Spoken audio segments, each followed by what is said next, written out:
comic book lookers, it's your boy John Anzaman, aka the Comic Book Hugh Hef, aka grab your passport. We're rocking with the Nebraska area code. Of course, you guys, we got Team Rainbows in the building. We got some extended family on deck. KEM is in the cut. Fourth Element to my right. El Presidente CEO Dave, so in charge.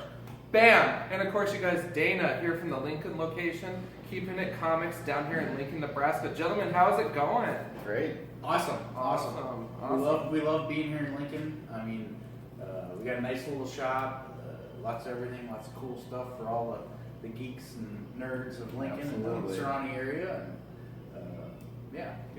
we're glad to be here. Absolutely. Something for everyone. Absolutely. Something for everyone indeed, you guys. We did the virtual store tour, so if you're on our Facebook group, check that out for sure. Get a look at the layout. While we were doing that, I was so focused on my journalism duties that I saw about 3 things that I want to buy. So definitely. We'll be happy to sell them to you. There you go.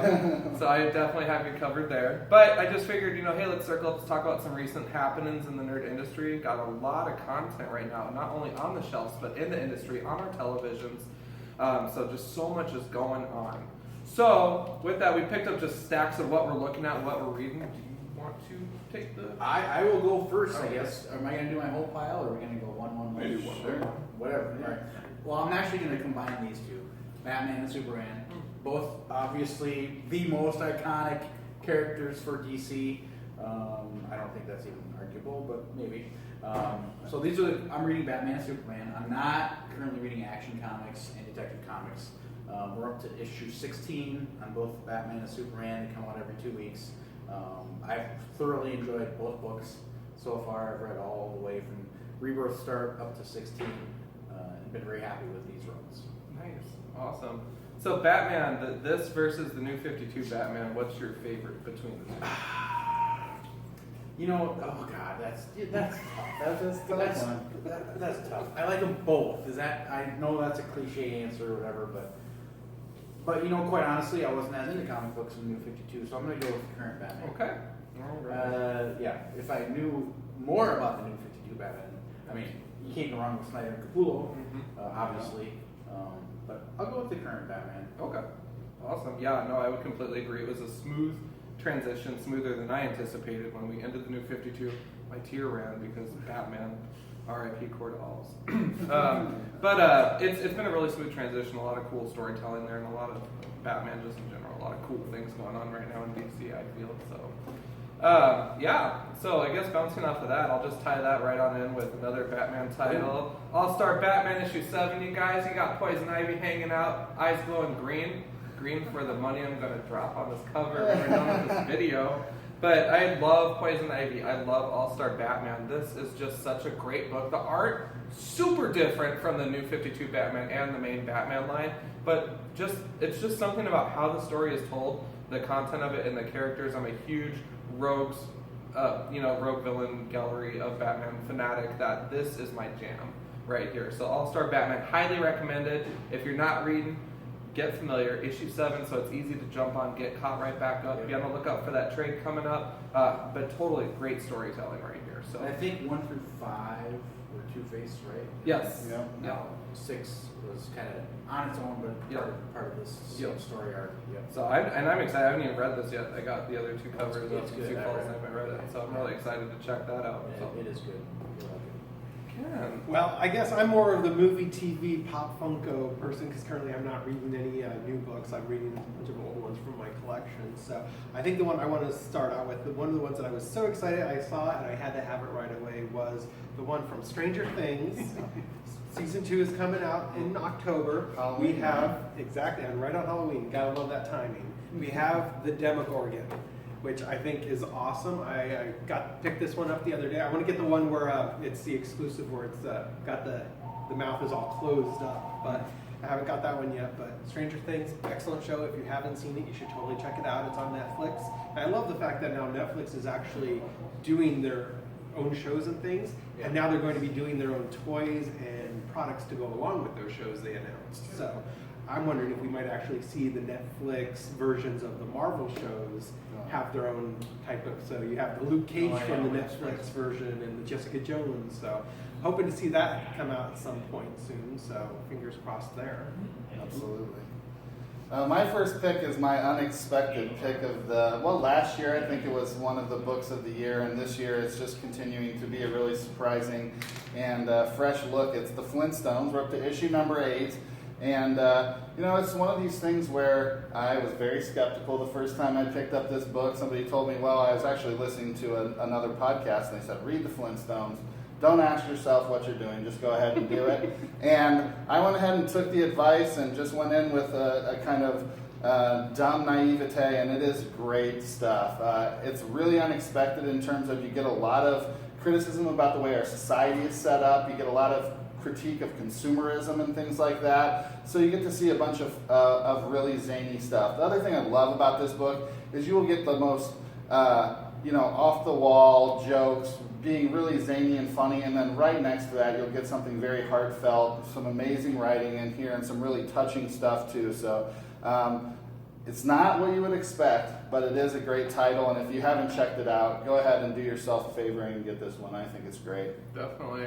We were just talking about that before we started filming. I have this nasty habit of draining a lot of the content of the show before it even happens. That's all we do is talk comics. But Flintstones, you guys. I haven't been picking it up, so shame on me. But I just got a good talking to from a coworker this past week about how awesome it is, and so I definitely will be checking out the back stock here as well. Even if they don't have the complete run, I'm totally excited just to check out what I can get my hands on, because I hear that every issue is just dynamic and epic. So, and it's the Flintstones. I just like the way that it seems they're doing that with a lot of the Hanna-Barbera, Yeah. Scooby-Doo, which I picked up the first one, Scooby-Doo Apocalypse. That was a really cool, interesting take on it. Scooby's a genetically engineered animal that's supposed to be bred for war, but he's just not that way. So that's a cool take on it. So, and then now they've got Snagglepuss coming out, and I just think that's cool how Hanna-Barbera. Wacky Raceland. Yeah. A lot of these titles are taking a fresh look. It's cool. I think it's a neat way to All right, go. keeping it comics. Ooh, I got Black Widow. Arguably, I wouldn't even say arguably, but one of the top 10 comics of 2016. Continuing on strong into 2017. It's on issue 11 right now. I believe it's a 12 issue. I don't know if it's going to end or if it's going to keep going. I can't remember. I got to look that up. But it's been great.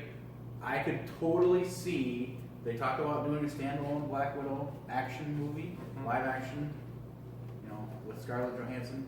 I could totally see something like the current Black issue storyline, the Red Room, aka now it's the Dark Room.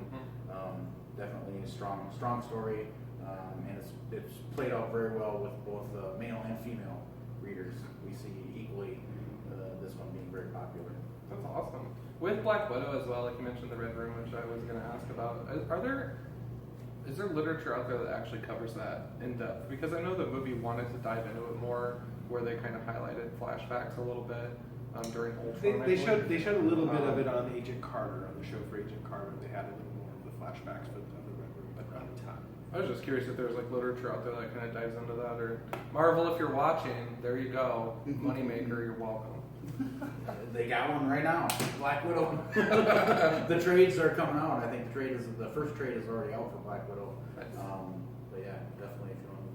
But yeah, that would be cool to go back. Yeah, I just would be curious to read more about it. I'll bet you they have. But like I said, I was out of comics for about 20 years, just kind of getting back into it within the last couple of years. So it wouldn't surprise me if there is something out there. It'd be something for John Sioux Falls. Yeah. It'd be a question for him. He'll be like, it's like asking, Siri if you need something. Okay, John. All right. Well, speaking of John, Old Man Logan issue 17. man. Woo! You guys, Team Alpha Flight right here. Anything Alpha Flight, I'm gonna get it. So I was really disappointed in myself for not being aware of Puck and technically Sasquatch cameo in the previous issue. Brood, Space Stations, Old Man Logan, Crazy Visions, Hulk's Land, Wasteland, etc. Everything that is crazy about an awesome book happens in this title. So it's a lot of fun, dark, gritty art. It's something that I definitely like seeing. I like seeing Puck definitely having a more relevant role besides doing cartwheels. And so for me, because Puck is kind of that comical character in the original series, the 130 issue run, so it's really cool to see him as a more developed character now.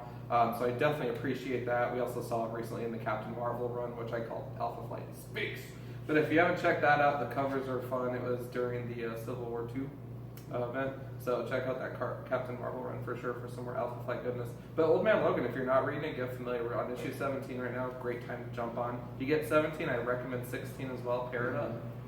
So Cool reveal at the end of that too. Yeah. The direction that it's going to go. I don't want to spoil, but it's really exciting. I think where it can go, given some new characters that they put into the book at the end. I was a little curious about little stitchery Yeah. going on there, but yeah. A little Day of the Dead or something like that going on. I don't know.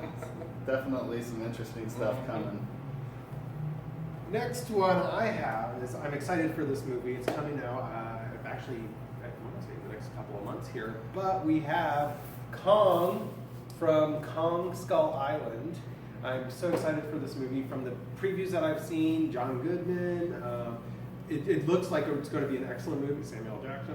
It looks like it's just going to be a really good movie. I'm excited that they're doing it, and I'm going to be interested to see what they're going to be doing because supposedly it's going to wind up resulting in a Kong versus Godzilla type situation. So they're going to do Godzilla 2, this movie, and then the next movie after that is supposed to be the two of them fighting. At least that's what they're talking about. I'll be excited to see them actually do it, but there's so many cool movies coming out, and that's just one of them that I'm excited to see. Cool. My next book is my favorite Marvel title that's ongoing. This is Power Man and Iron Fist. And it's the right time to read Power Man and Iron Fist. You got the Defenders coming out. You got the new Iron Man or the new Iron Fist trailer just spoiled recently, showing you all of the exciting stuff that's going to be on Netflix. This book is awesome, though. If you haven't picked up the previous issues, Stanford Green is the author or the penciler of the first 12 issues, and just has a really unique art style that really matches with the work that's going on here. It's a grittier look into the Marvel Universe, real kinetic, lots of great action that you would expect from these guys. And it's got some cool villains too. They're bringing in Alex Wilder from The Runaways. This book really shows you the direction that they're going to take with that, with him as a new, almost super villain. But you get the crime aspect of it. It's not the big pitch space battles that you get out of some of the other team ups. So it's the side of the Marvel Universe that I really like to read. And it's got two of the most iconic Marvel characters in it, so you can't go wrong. And if you're looking to get ready for Iron Fist, which is something I am, go back, find all the old Iron Fist issues, but don't forget that the team up with Power Man is really some of the best stuff that you can get to show off these cool characters. So it's, like I said, my favorite ongoing Marvel title, and can't be any more excited for the new shows that are coming out on this. And if you haven't yet seen Luke Cage and Jessica Jones and those, do yourself a favor and make sure and go check them out as soon as possible. Yeah. Absolutely. No, completely agreed. We're excited about that as well. Binge watched Luke Cage in one day. Mhm. That was awesome. I think I binge watched the first season of Daredevil within 2 or 3 days. Yeah. The funny thing is, I was one episode behind The whole because they time. had started because I worked that morning. Yeah. So they're upstairs watching it, and I'm downstairs watching it. And then suddenly mine stops working because everyone was binge watching it. That Netflix actually went down for some Yeah. people, and it went down for me. And I'm like, no. But ours kept going. And they kept going, so I had to go up and join them, and I missed an episode. But I went But then back you and can watched watch it. it. Yeah, you went back. Once it was working again. Great show, though. It was Wonderful worth it. show. Oh yeah, don't you just want one time in your life you can put on the Wu-Tang Clan, rip off a car door? It's just like that would be great. Exactly. That's awesome. I think I'm gonna bang mine out so we can get Zach in here. Zach is our store manager here at the Rainbow Comics and Cards store in Lincoln, Nebraska. I'm from Sioux Falls. I'm the owner. But anyway, I should have really talked about Black Widow and Daredevil together because these are my 2 favorite Marvel comics that are currently out right now. The Daredevil with Muse, which Oh, man. there's been several issues going out, but wow, if you haven't read the Muse story arc, you need to for Daredevil. Totally Awesome Hulk, just something. I started reading this when it was at #1 with you know the old Hulk is gonna come back. With Secret Empire coming up, you know we're gonna get Bruce Banner back as Hulk, but I actually don't mind this different Hulk, and I hope that they'll keep him on as well. It's something a little bit different.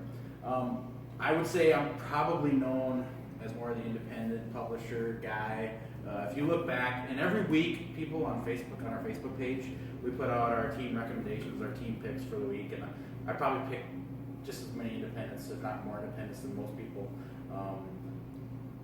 And I don't have probably my favorite independents out here right now, but from Action Labs, I got Infinite 7. It's a new #1 out this week. I read it, I enjoyed it. And this is a 25-cent comic. I mean, you can't go wrong. It's 25 cents. The Walking Dead 163. Pick it up for a quarter. I mean, it's the first The Walking Dead comic that I've ever actually read. Okay. You can hop on if you're watching the TV show. Obviously, you're familiar with the comic book is a little bit different, and the comic book from everyone I've talked to who is into both, like the comic books better. And I was very impressed. I liked 163. I'll probably have to go back and get the compendiums and get caught up. Absolutely. We got them in the shop, Dave. Yeah, I know we do. Well, I know we do. I know we do. What's the quarter thing now? Because that's not. It's all Image. right? It's the 25-year anniversary. Yep. Yeah. Awesome. So for their 25th year anniversary, there's several Image comics that they're putting out for 25 cents. That's awesome. Yeah, and it's the start of a new story arc, so it was a good time for them to do it. So if you just got done reading the Whisper War, this is a new story arc, so it's a good time to jump in. There's also a cool little ad for a book that's coming out from Image as well called Extremity, Yes. which is a book that I'm really looking forward to. We got the little ash can in the other day and got to get a little preview of it, and it looks like it's going to be a really fun action. I would agree. I think I upped our order on Extremity. Yeah. I think it's going to be good. Yeah, we put the poster up. We're excited about it, hoping that it's going to be as good as the first issue previewed it to be. But if you want a little taste of that, something that's going to come out, that issue has the full color. One thing, if you don't mind me doing a little bit of a plug too, is RainbowComicsandCards.com. We do have an e-shopping and e-commerce site for consumers. Finally, we haven't put a lot of effort into it. It's kind of been on the back burner, but we're starting now to maintain that more. We're updating it with actual comic books every week. So going forward, we're going to have featured comic books for the week. We're more than happy to ship them out to wherever people live. That's awesome. Going nationwide, baby. Yep. All right, I'll turn it back over to you guys. I'll switch places with Zach. You might also check and see if the camera's still going. Oh, yeah. I usually have it facing us, and I don't know what I was thinking. Yeah. All right. Well, I'm going to jump ahead of you then. All right. Just because this actually ties into what we were just talking about. Walking Dead. Walking Dead. Carl Grimes. Walking Dead is Carl? coming. Carl. Walking Dead is coming back. It actually might even be this Sunday. So we're good. Yeah, it's running. All right. So Walking Dead is coming back. So here we have Carl, and this is Carl in his bloody zombie-covered poncho, pre-eye loss. So definitely a cool one. I don't have a ton of the Walking Dead pop figures, but I'm hoping to expand my collection. If you get that, I'm gonna open the laundry chute down to your office and yell Coral. Like 100 times, so, just for the record. Well, I'm gonna let you go next because I only have a couple left. Cool. Hey. Well, I'll do one more, and then I guess Zach is here now too. So hi, Zach. Hello. My next book goes right along with the last one I picked, Jessica Jones. She's also one of these new Netflix stars. I actually started with Jessica Jones out of the TV show. Didn't know anything about her.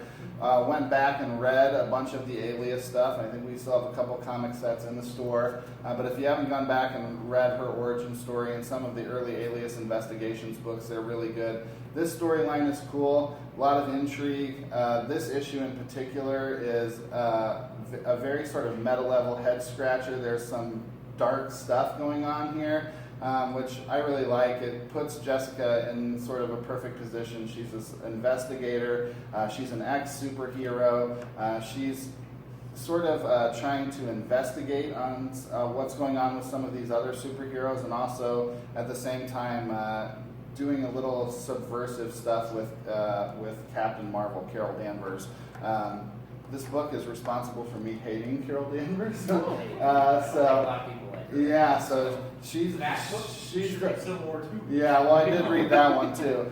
Yeah, it's just Jessica went to prison to uphold this sort of illusion of her fall from grace. So that they could draw some people out of the woodwork to try to work with Jessica, and it just really it is kind of upsetting because she is hiding her kid from Luke. She's spent time in prison, and it's all sort of because of these manipulations that Captain Marvel is going through. Maybe in the end game, Captain Marvel will be right. We don't know yet, but it is a cool book, and again. If you watch the Netflix series, couldn't recommend it highly enough. It's only 5 issues in, so make sure and jump in, yeah. Alright, well I'm next. So I think my first book that I'm going to talk about, Gwenpool, it's just been phenomenal. It's one of, I think, maybe 2 Marvel books I actually read each month. But it really surprised me with how good it is. I mean, I was initially a little concerned about even starting the series just because of how much we've been inundated with just Deadpool this and Deadpool that, and I was under the assumption that it was just some sort of minor variation of Deadpool, which I was like, I'm gonna stay away from it. JP in Sioux Falls turned me on to it, recommended it to me, said I would love the book, and he couldn't have been more right. It's just a fun read. It's just really nice to kind of read something like this that's just funny and cute, and be able to take a break from some of the more intense stuff that we tend to read every month or every week. And I just like the humor in it. The humor is so much more better than whatever Deadpool does. It's just not so disgustingly self-referential and fourth wall breaking. There's a point to it. And the way that, the character's origin is very interesting, right? Because she's, after Secret Wars, she kind of came into the Marvel Universe as an actual person that existed in, our time now. And she's kind of experiencing comic books firsthand, which I think that aspect of it in and of itself is just kind of hits home with a lot of us. So kind of what things she talks about and kind of the funny moments that she has, I think we all can kind of connect with on some sort of base level of being a fan. And it's just hilarious. I mean, if you're looking for a funny book, I can't recommend Gwenpool more. This most recent issue 11 was kind of fun too, because we get to see Blade come back. Blade of all characters. So we get a little vampire hunter action and some zombies and just an all around good. I think that's probably the cutest issue of Gwenpool. It's just a very And funny. I'm just a sucker for cute stuff too, so I mean I can't go wrong with Gwenpool. So The magic behind the curtain. Behind the curtain. Ooh. I've always wanted to do one of these videos where it's like a camera and then a camera. We're filmed while we're being So we're filmed. live on our Rainbow Perfect. We're Lincoln talking about Gwenpool Facebook too. page. live on Lincoln. Yeah. Hey, cool. Really quick question about the Gwenpool then. So is this actually happening in canon Yep. with the Marvel U? Yep. See, I'm a continuity junkie, so. Yeah, it is. It's kind of it's interesting too, just as the character I think exploded in a way that Marvel never anticipated because right around the time when they were doing a lot of Deadpool's Secret Wars, that whole Secret Wars event, they did a bunch of different variant covers featuring Gwen Stacy, Yep. and she was just like an amalgamation of Gwen Stacy and Deadpool, and then the character just kind of That took off. took off and had a life of its own That's and kind of awesome. the duck. So they rolled with it. I'm really hoping we see her in some way, shape, or form in either, I don't know, an animated television show or in a movie in some regard. I think that would be kind of fun to, who knows, maybe we might see her in a Deadpool movie. That would be a powerful I thing. read an article and there were 2, I can't remember the other one, but there were 2 characters that they say may be the future of the Marvel universe, for movie wise, and Gwenpool was one Oh, of I them. can definitely see that. So- I mean, it just covers the bases of everything. It's not, the humor in it is very kind of, I think, family friendly as well too. So I mean, I don't think that younger audiences can't get a hold of this, but people who are also a fan of Deadpool and that type of stuff would also find some sort of value and enjoyment in this story. So And she's already has started to cross over, right? She's also in the she's issue a of champions now Champions this too. week. So yeah, she's part of the team. So or I don't know if that's going to be an ongoing thing, but it's She's already started to spread out a little bit, so. Nice to check that out. for sure. Alrighty, you guys. Well, we're hopping U's here. We're going to the DCU, hanging out with Green Lanterns, plural. That's what I call the book for Green Lanterns. Sam Humphries. I just can't get away from this guy. The X-Force run he did with Spiral and Puck. Go figure. Off of flight's in there, I'm gonna buy it. But Sam Humphries just makes it fun. So with Green Lanterns, this is the first Green Lantern title I've ever gone with since issue 1. Other than that, I've done maybe one-shots of the villains featured on the cover because I like my bad guys. Shout out to Sinestro. But this is really fun because it makes the Green Lantern you kind of approachable for someone that hasn't been with the series since, you know, the 50s or 60s or whatever it started. Because there's a ton of history behind this thing. It maps out a lot of the DC cosmos, technically. I think a guy could get lost maybe if we tried to follow that, Yeah. but it's really cool. So having an approachable medium, thank you, Sam Humphries. If you're not reading Green Lanterns right now, there's not one but 2 prominent characters. It's a fun little team duo book. A lot of issues in there dealing with anxiety, doubt, confidence, overconfidence, you know, and how does that interact with being a Green Lantern. So it's a very interesting title. It definitely humanizes both characters. I definitely recommend it. So I've been rocking with it since issue 1, and I love it. Yeah, they've done a really good job, I think, with Green Lantern, just considering, like you said, the mythos behind it and just like the daunting just scope of Green Lantern, right? I mean, he's an intergalactic space cop, and that's a lot to cover, and the cosmic element of DC is very massive and very fast. So And now they're working on the Green Lantern Corps. I believe it's going to be a movie, Right. actually. So Yep. I'm excited for that. Yep. Sorry, Ryan Reynolds. Loved you in Deadpool, but Green Lantern. I mean, the thing Ryan Reynolds left himself in Green Lantern. So. The last one I have, it's not my typical kind of movie that I like, but I am excited to see it because it's part of my childhood, and I think a lot of people are going to remember the original animated Disney classic, Beauty and the Beast. Disney came out with that, and it kind of revitalized all of their animation studios, and then they came out with Aladdin and all the other ones, so I mean, it was like the one that really kicked off, and now they're doing the live-action version. And so we have Cogsworth from the new live-action version of Beauty and the Beast. Slightly different than the one from the animated movie, but I just love the design of it. I think it's such a cool looking character. That movie, the previews that they have dropped on it, it just looks like it's going to be an excellent movie. I mean, that might even be one that I'm going to go see in the theater. It's like I said, it's not my typical kind of movie, but I want to see it. This pop too has really cool detail. Yeah. This is a very unique looking. It doesn't look like any of the other ones per se. Yeah, it's got a lot of like, right in, yeah.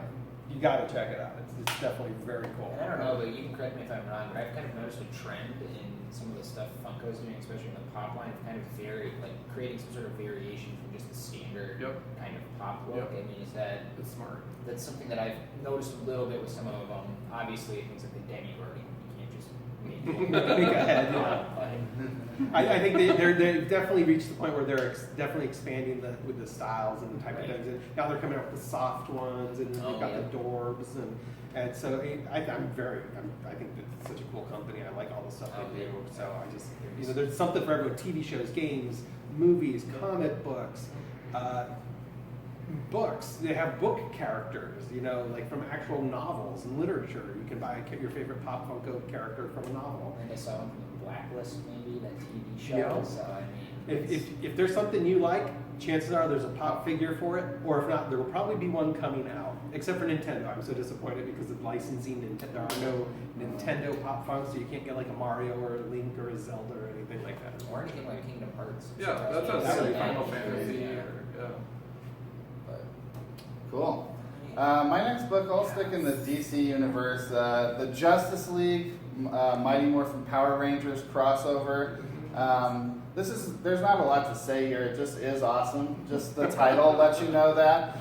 It's all of your iconic Justice League folks, and they're of course, as of right now, they're actually fighting with the Power Rangers because, actually, the first member of the Justice League they're introduced to is Batman.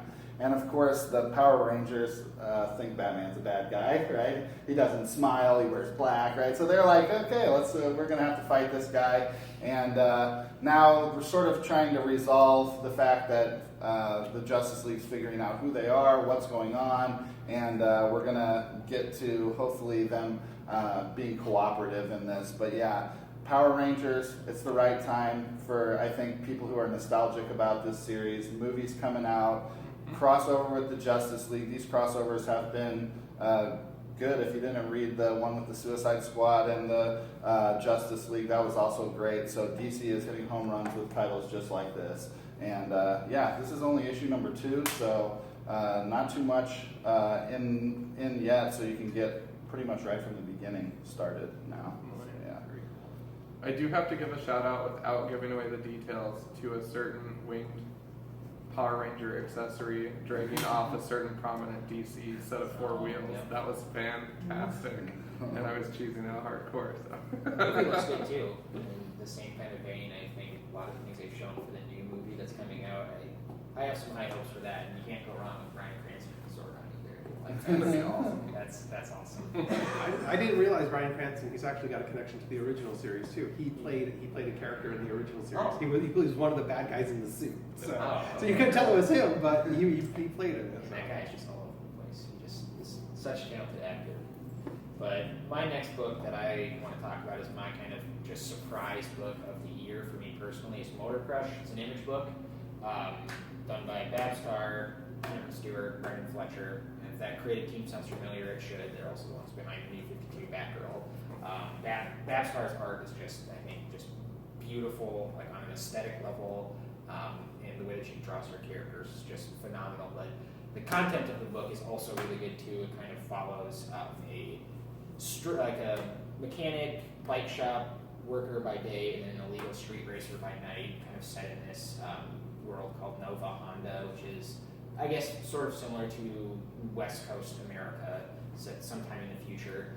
But it just has a really kind of cool story with a really cool character, Donna Swift, the main character. She's addicted to a drug called Motor Crush, as in the title. But the interesting thing about that is that drug is a performance-enhancing drug for motorcycles. So why she's addicted to it and why that affects her is also interesting. But on a kind of a deeper level, it really kind of delves into some serious things with the character itself. Dealing with her relationships that she has, all across the board. Kind of what it's like, existing in this world where women aren't necessarily like taken seriously as street racers. Especially women that are participating in like queer relationships as well too, which is also I think a very kind of central point to the book. And it's really nice to kind of get that focus in an actual book, and just looking at it, it's just phenomenal. I mean, just The cover's the amazing. colors. Yeah. I mean, I was actually talking to Dana, and I was flipping through, and I got to this section right here, and I just said, whoa, because just aesthetically, it just brought me to just the nice, like, vibrant, just paint colors. And one thing that I think, it reminds me a lot, if you've ever seen the movie Drive, or any of those types of movies, it kind of invokes that same sense of, this is what's actually, like, happening. And the fun thing that I like to do when I read this book is I'll read it once, and then I'll read it again, listening to the Drive soundtrack, kind of give me a little extra level of, I don't know, emotion or feeling while I'm reading this book, but it's just super good, super built into those characters. So if you're looking for something fun that has really good stories about just really strong, powerful characters, I highly suggest reading Motor Crush. It's just phenomenal. That's awesome. Well, one I don't have on the table with me, so pretend like I do, is actually just the main Power Rangers line right now, you guys. I can't recommend it enough. The covers are so sick, and it's just so fun to see my childhood light up into these cool comics. The art inside is awesome. Intelligent use and individual use of the Zords, fun. Never saw that in the show hardly at all. It was usually just merge, so with that, it's just fun to see individuals being given more recognition, I suppose. Having a training environment that is mind-blowing because we never saw that in the show, so that's kind of cool. A lot of cool content in there, so if you're a Power Ranger fan and you are not reading the series, you really should, because there's a lot of cool stuff going on in that right now. What are we on, issue 11 right now, I want to say? Of that. Sounds about right. So, great stuff, so check it out. Yep. Lots of good Power Ranger stuff out, right? Pink just got done Yep. too, so. Yep. My next book is a big event in the Marvel Universe. It's Inhumans versus X-Men. This is issue number 4 of the main story. Of course, there are all of the crossover events going on too with this. This I think has actually been pretty good as far as the events go. The interesting thing, or the thing I like about it is a story where there is some real moral ambiguity. There is a real tension going on here, despite the fact that it might have been contrived in some way at the beginning for ulterior motives about who had creative control over the X-Men and things like that. But there is a real moral dilemma going on here. The same thing that makes the Inhumans express their powers, of course, causes basically a form of mutant pox, which threatens to wipe out the X-Men. And so there is this dilemma going on. How are these groups both going to survive? And this issue really drives that home, where you see several members of the Inhumans and the X-Men respectively looking at the tactics that their leaders are taking, look at some of the actions that their leadership is taking and saying, are we the good guys here? Or who are the good guys? Or is there such a thing as a good guy when both of these groups are, you know, on the verge of committing genocide against each other? So despite the fact that it is, you know, superheroes, there is the Technicolor, the capes and all that fun stuff, there is a really interesting story going on here about how different groups maybe can't coexist in the world as constructed. And I think that's something that we see in our world and society all the time, and trying to figure out what type of leadership it takes to get through situations like this, what type of poise it takes to get through a situation like this is something that I think is pretty cool. I don't know what the result of it is going to be. I don't know if there's going to be some Deus Ex Machina that comes in and saves the day and maybe isn't as satisfying, but it does seem like there's going to have to be some blood spilled to get out of this thing. And again, I think it's, as far as the crossover titles or these big events go in Marvel, I think this one has been pretty entertaining. I would agree with that. I think it's definitely been Marvel's best crossover of the year by far. You know, very limited in that scope, but just really cool to kind of see X-Men books kind of go back to what they used to be in like the 70s and 80s when like Claremont was writing it, and kind of having the X-Men represent like marginalized groups of people in society, which is always, I thought, really cool about reading an X-Men book, so you kind of got to be able to draw parallels to what was happening in our world at the time. And I think you can maybe see some of those connections in what's going on in IVX right now, and I hope that trend continues when they launch Resurrection here coming up shortly. So it's just good to see X-Men back. Yeah. Right? Yep. All right. I'm finally going to start talking about DC. I'm a DC guy. I can't believe I haven't talked about a DC book yet. But Detective Comics, this book has just been awesome. It's finally nice to see them utilize Detective Comics as a way to talk about the Bat family, right? So we get to see all of the different characters take center stage, and not necessarily just Batman going on his own adventures. We get to see, you know, what's going on with Batwoman, Orphan. I call her Batgirl, but she was Batgirl at one point in time, I guess.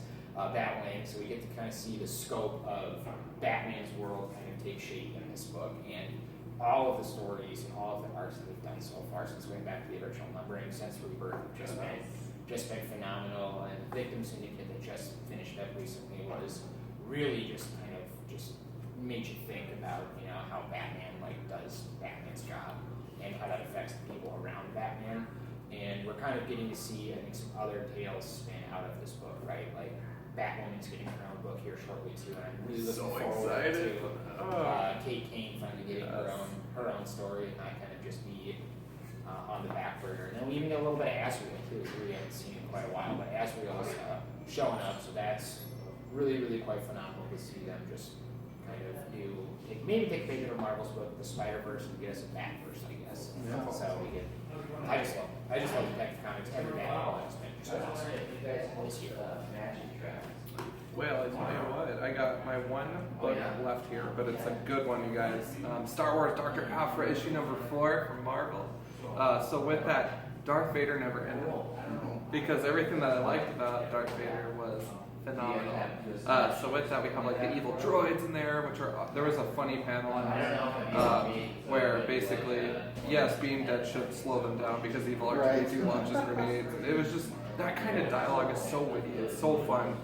So I totally dig it. Love this series. Read it if you're not. I want to know why, because it's awesome. Yeah, it's great. It's like, you know, Han Solo and Indiana Jones are occupying a female body for a while or something like that. It's great. It's like all the stuff you want out of all Harrison Ford movies, except for captured in a really cool female character. And I think the droids have got to be the favorite of everyone. It's definitely his favorite. All those variant covers get me in trouble. Cool. My next title is another DC title, Midnighter and Apollo. This is issue number 5. This is the most recent one. If you haven't been reading this story, it's based around a very simple premise. Apollo is killed and he's sent to hell.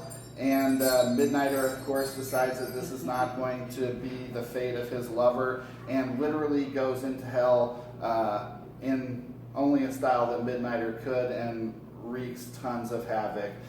So it is a really sweet love story that is couched inside of ultra violence. I mean, the pages of this are literally spattered with blood that Midnighter has spilled, but there is a great story going on here. The other thing I love about this title is that the characters in this title take time to talk about how their social situation reinforces their superpowers. So you hear them talk about some of the struggles that they might have had, and they talk about, if I was able to get through some of these situations, then why wouldn't I be able to get through this situation? And I think it's awesome to see that these super people's power isn't just derived from being bitten by a radioactive spider or having a combat computer programmed into your brain, but it's actually about the experiences that they've led, the lives that they've led that lead them to these points, and it's that resolve that really helps them get through these situations. So great action book. Really interesting love story, and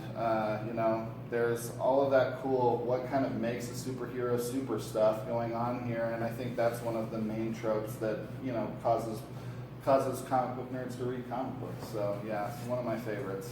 And I just love it too because I was a huge fan of The Authority. Just The Authority was such a good book. In my opinion, it's the best superhero book of all time. Older Wildstorm book from the early 2000s written by Warren Ellis. Mark Millar did a lot of the art.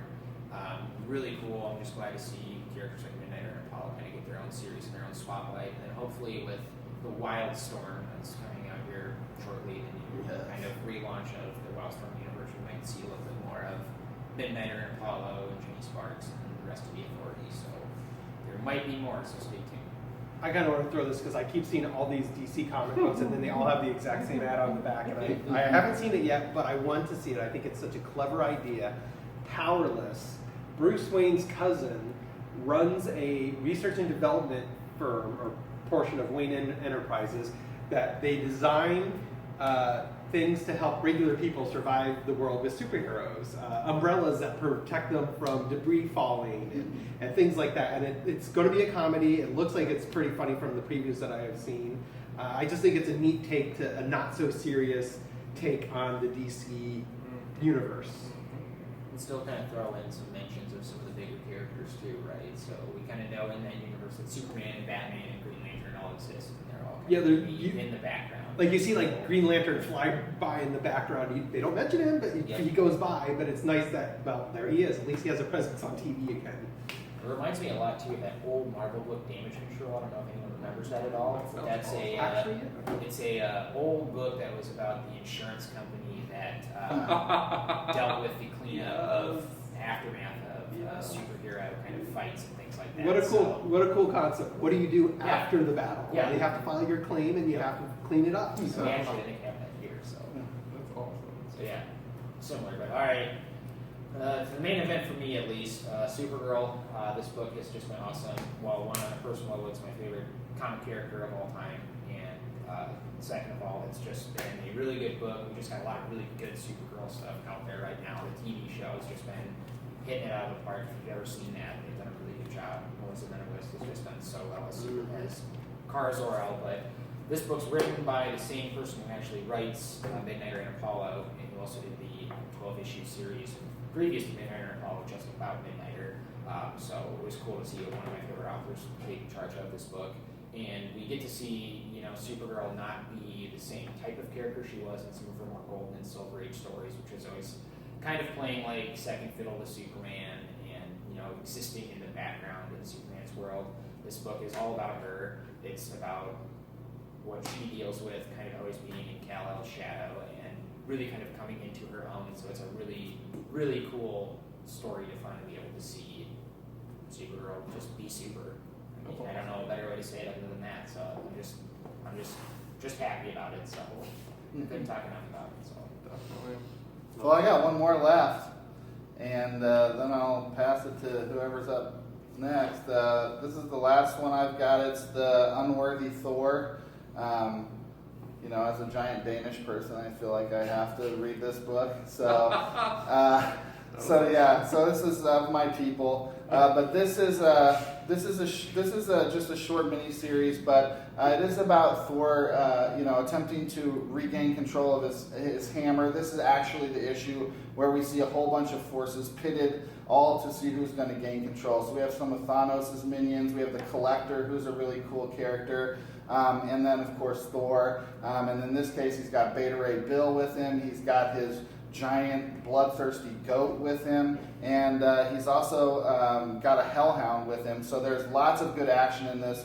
Really fun action book. But my favorite thing about this story is the sort of the moral ethical dilemma going on here, which is what does it take to be worthy to lift this hammer, right? Not only that, but what is the burden of worthiness on a daily basis, right? Thor talks about how he has to wake up every morning and look at the hammer and say to himself, am I going to be able to pick it up today?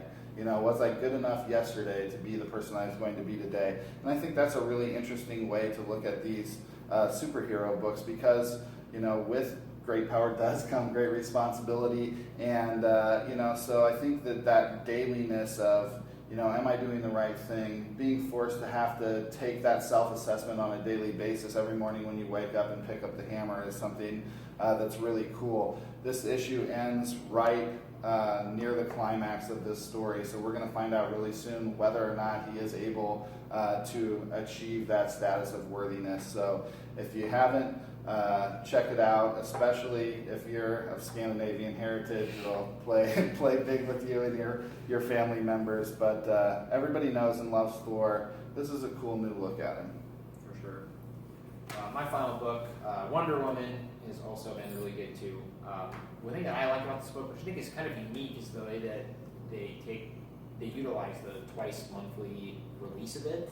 So every kind of other week when we get a Wonder Woman book, it tackles a different story. Because the first arc they were doing, her origin, and then a different story that was going on with it. So those are kind of alternating in between. So it's kind of cool to see a publisher, I think, utilize the release format of their book in a creative way, which is the first thing that really struck me about it. It's such an awesome cover. Yes. Yeah. We got. I don't know what the mythological being is. Chimera. It's a chimera. Okay. Wonder Woman lassoing a chimera with the lasso of truth and riding it. So that doesn't tell you. I don't know what will. But it's also just really cool to be able to. They're taking a more of a in-depth look into like Wonder Woman's psyche and psychology and how she got lost from Themyscira and what that means to her and how that kind of affected her personally. Because right now in the book, if you're reading it, she's kind of in some dire straits and kind of mentally unstable. But I mean, who wouldn't be if you could go home, now you can't. You don't know why. And, all the shenanigans that are happening in Rebirth are definitely taking a toll on her. But it's also really cool to just get a good action book too, because when they don't do those stories, we just get to see Wonder Woman be Wonder Woman, which I really appreciate. And there's also that other book that's out too. It's a mini-series called Odyssey of the Amazons. It's a 6-issue mini-series that started, I think, a couple weeks ago. Really cool too, because that's kind of before Wonder Woman. So it's the story of the Amazons and how they kind of came to be and starts the start of Wonder Woman's story as well too. So if you're looking for Amazon stuff, plenty of it out. Wonder Woman's great.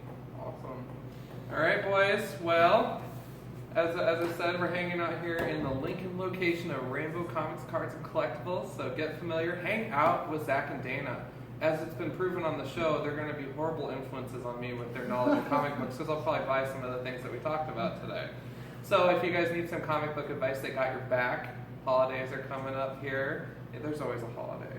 Sure. Valentine's Day. Get comics for somebody that you love, the nerd in your life. So anyways, from Lincoln to Sioux Falls and all across the country, rainbowcomics.com. Right? Okay, cool. And Facebook. Get familiar with both shops on Facebook. Comic Book Look on Facebook. And as always, you guys, keep it comics for sure, man. Boom.